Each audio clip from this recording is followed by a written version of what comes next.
قرآن مجید کا جو موضوع ہے وہ ہے اخلاقیات، انسان کو اندر سے ٹھیک کیا جائے۔ میڈیکل سائنس کا جو موضوع ہے وہ ہے انسان کو باہر سے ٹھیک کیا جائے۔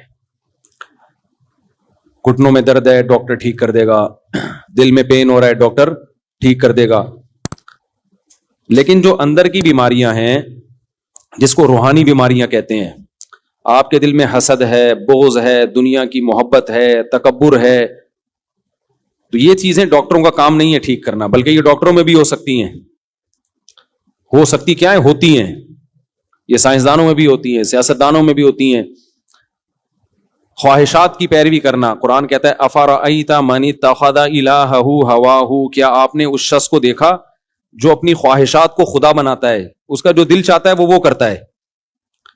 اب اگر آپ ڈاکٹر صاحب کو بتائیں کہ ڈاکٹر صاحب میرے اندر ایک بیماری ہے، میرا جو موڈ ہوتا ہے میرا وہ کرنے کو دل چاہتا ہے، تو ڈاکٹر اس کو بیماری مانے گا؟ کبھی بھی نہیں مانے گا۔ لیکن اللہ کہتے ہیں کہ یہ بہت بڑی بیماری ہے، بلکہ اللہ تعجب کر رہے ہیں، یعنی ظاہری لحاظ سے تعجب، کہ وہ شخص افرأیت، یہ تعجب کا صیغہ ہے، آپ بتائیے کہ اس شخص کی حالت کتنی عجیب ہے جو ہے انسان لیکن پیچھے کس کے چلتا ہے؟ اپنی خواہشات کے۔ وہ کہتا ہے میرا دل یہ چاہتا ہے میں یہ کروں گا، یہ دل چاہتا ہے میں یہ کروں گا، یہ دل چاہتا ہے تو میں یہ کروں گا۔ وَأَضَلَّهُ اللَّهُ عَلَىٰ عِلْمٍ، اور اللہ نے اس کو علم کے باوجود گمراہ کیا ہے۔ علم کے باوجود کا مطلب جو آدمی اپنی خواہشات کے پیچھے چلتا ہے نا، اس کو بہت دفعہ پتا ہوتا ہے کہ جو کام میں کر رہا ہوں یہ غلط ہے، پھر بھی کر رہا ہوتا ہے، وہ جو خواہشات کے غلام ہوتے ہیں۔ تو یہ ایک باطنی بیماری ہے، اس کا دنیا میں کسی کے پاس علاج نہیں ہے۔ آپ کہہ سکتے ہو بھائی علاج ہے، انگریزوں کے پاس جو انہوں نے اتنی ترقی کی ہے ان کے پاس علاج ہے کہ اگر آپ کا غلط چیزیں کھانے کا دل کر رہا ہے تو وہ روک دیتے ہیں اس کو۔ ان کے موٹیویشنل اسپیکرز جو ہیں وہ آپ کو ایسی اس طرح سے گائیڈ کرتے ہیں کہ آپ ایک اچھے انسان بن کے زندگی گزارتے ہیں۔ تو اس کا جواب یہ میرے بھائی ایسا نہیں ہے۔ اگر ان کے پاس ہدایت ہوتی تو وہ شراب نہ پیتے، وہ زنا نہ کرتے، وہ خاندانی نظام کو تباہ و برباد نہ کرتے، وہ خدا کے وجود کا انکار نہ کرتے، وہ ناشکرے نہ ہوتے اپنے بنانے والے کے۔ دنیا میں سب سے پہلا انسان کی جو ذمہ داری ہے نا شکر ادا کرے، وہ کس کا شکر ہے؟ جس نے بنایا۔ انگریز مانتا ہے اللہ کے شکر کو؟ نہیں مانتا۔ تو ان کو تو یہی نہیں پتا کہ اصل کے اندر کی بیماریاں ہیں کیا، اس بیماریوں کا علاج تو اگلی بات ہے۔ دیکھو دو قسم کے مریض ہوتے ہیں، ایک مریض تو وہ ہے جس کو پتا ہے میں بیمار ہوں، اس کو یہ نہیں پتا میری بیماری ٹھیک کہاں سے ہوگی، یہ کم درجے کا مریض ہے۔ ایک مریض وہ ہے جس بیچارے کو پتا ہی نہیں ہے کہ میں بیمار ہوں، وہ کینسر لے کے گھوم رہا ہے۔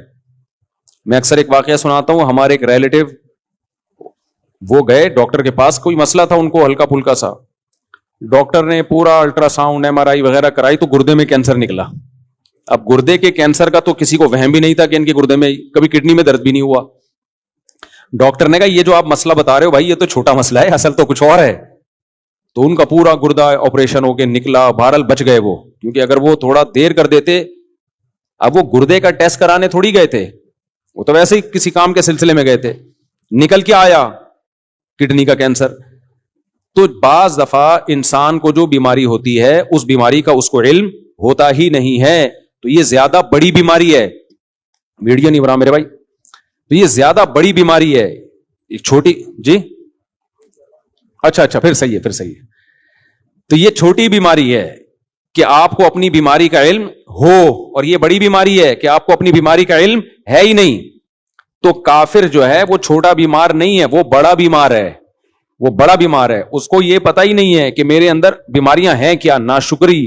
قرآن کہتا ہے کافر ان الانسان لربہ کفورا، انسان اپنے رب کا چھوٹا ناشکرا نہیں، بہت بڑا ناشکرا ہے۔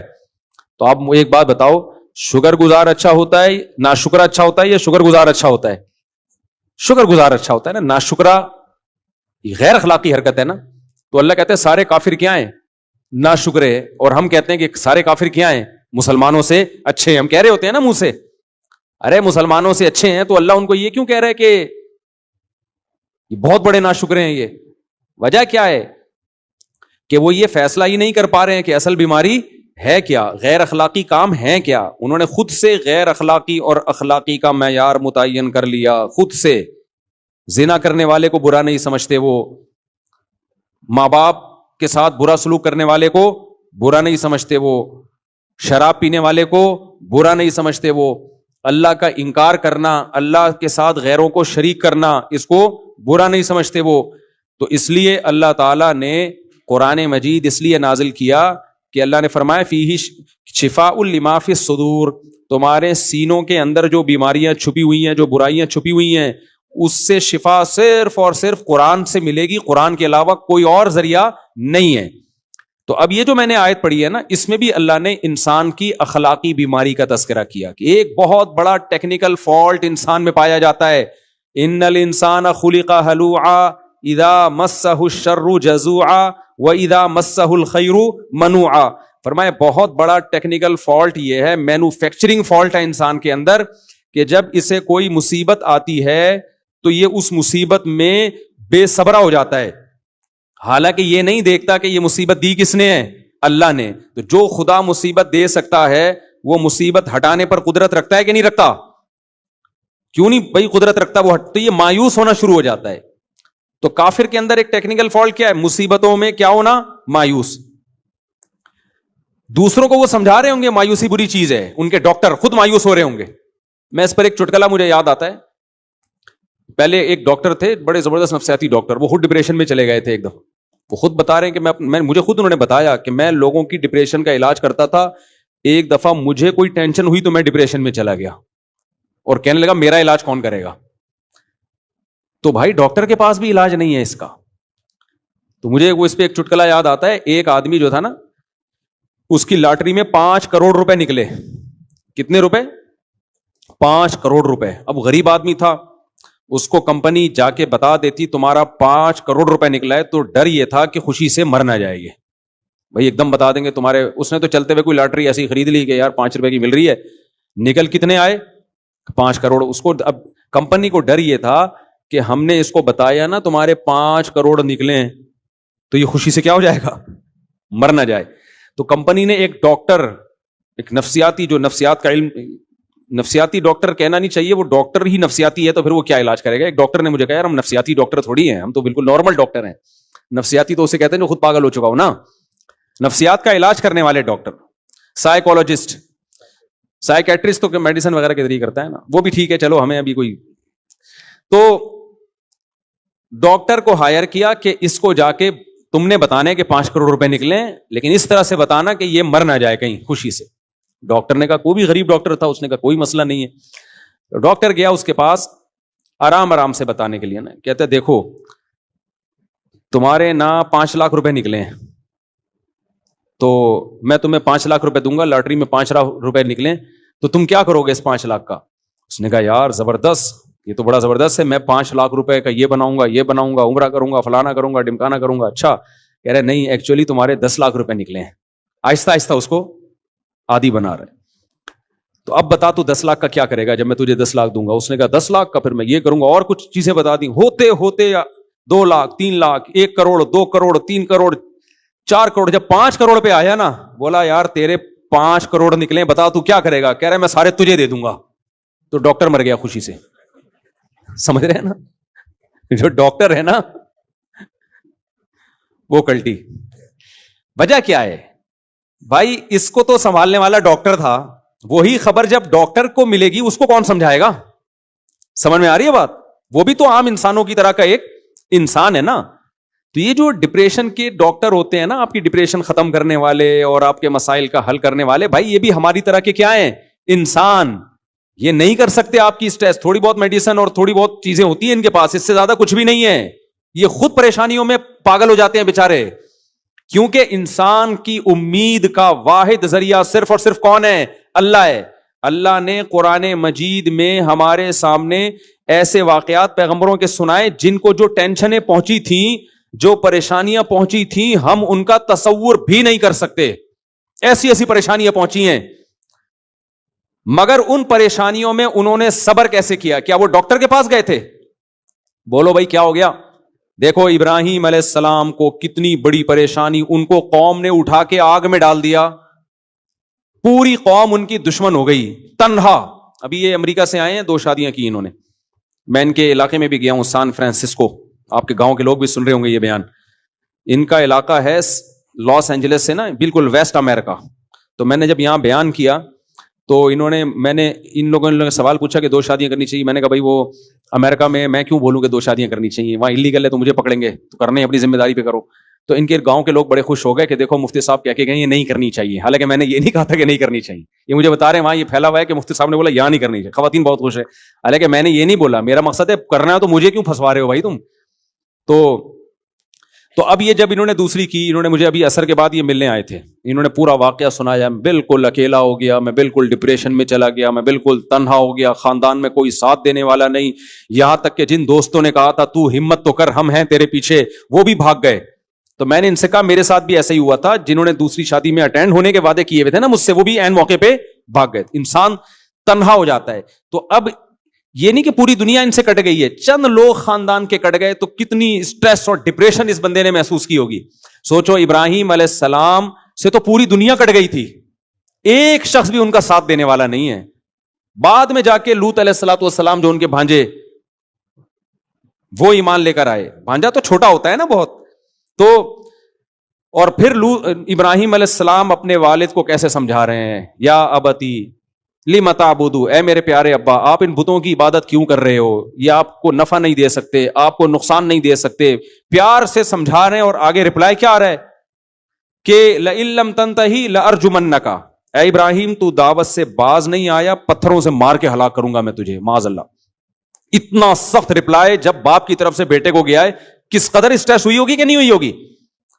لیکن کہیں بھی نہیں ہے ابراہیم علیہ السلام نے کوئی محلے کا ڈاکٹر تلاش کیا ہو کہ بھائی دیکھیں یار یہ اتنی ٹینشنوں میں آیا ہوا ہوں, کسی اچھے ڈاکٹر سے رابطہ کرنا ہے. اس زمانے میں بھی حکیم ڈاکٹر تو ہمیشہ سے ہی ہیں. کس قدر الگ ہو گئے اپنی قوم سے, بالکل ہجرت کی کہ بھائی چھوڑ کے جا رہا ہوں اس کو اکیلے.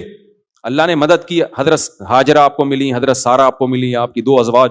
پھر دوسری اس سے بڑی ٹینشن, آپ نے حکم دیا اپنی بیوی ہاجرہ کو کہاں چھوڑ کے آؤ, مکہ میں. کتنا دور ہے وہ علاقہ بھائی, ریگستان کا سفر ہو, اونٹوں کا سفر ہو, ارض شام سے چل کے آپ جب جہاز میں سفر کرتے ہو آپ کو نظر آتا ہے نیچے ریگستان. سڑکیں وڑکیں تھوڑی تھی, ریگستان میں سفر کرنا ہے اپنی محبوب زوجہ کو لے کے. کہاں, ایسی جگہ جہاں مکہ میں ایک انسان بھی نہیں, کوئی بشر بھی نہیں, وہاں پہنچا کے واپس آ جانا ہے. کس قدر اسٹریس اور ٹینشن کا کام ہے یا نہیں ہے. جا رہے ہیں اپنی زوجہ کو دودھ پیتے بچے کے ساتھ چھوڑ کے واپس آ رہے ہیں. زوجہ بھی پریشان, بھائی یہ کیوں. زوجہ نے بھی وہاں ٹائم گزارا, کوئی ڈاکٹر تلاش نہیں کیا, نہ ابراہیم علیہ السلام نے. وجہ کیا ہے بھائی, وہ یقین ہے کہ یہ ٹینشن دینے والا کون ہے. بولتے کیوں نہیں بھائی, جب کام اتفاقی ہوتا ہے نا ٹینشن ہوتی ہے, جب پتا ہے ایک پلان کے تحت ہو رہا ہے ٹینشن نہیں ہوتی. اس کی میں ایک مثال دیتا ہوں. یہ جو کافر لوگ ہیں نا, یہ سمجھتے ہیں دنیا میں جو بھی حادثات ہو رہے ہیں, پریشانیاں آ رہی ہیں, وہ بائی چانس ہے. وہ کیا ہے, بائی چانس ایسا ہو گیا, بائی چانس وہ مر گیا, بائی چانس یہ ہو گیا. تو آدمی کہتا ہے یہ چانس میرے ساتھ ہی ایسا پتہ نہیں کیوں ہو رہا ہے. ٹھیک ہے نا. اس کی مثال دیکھو, آپ کہیں جا رہے تھے, آپ جب زمین پہ بیٹھے اتفاق سے نیچے کانٹا تھا, دھاڑ کر کے چپ گیا, آپ کی چیخ نکلے گی نا, غصہ بھی آئے گا, یار یہ کیا مصیبت ہے یار, یہ کون سوئی بھول گیا تھا یہاں پہ. لیکن ایک پلان کے تحت جب سوئی چبھائی جاتی ہے, ڈاکٹر جب چبھوتا ہے تو ویسی چیخ بولو نہیں نکلتی, بلکہ انسان اپنی چیخ پہ کیا کرتا ہے, کنٹرول.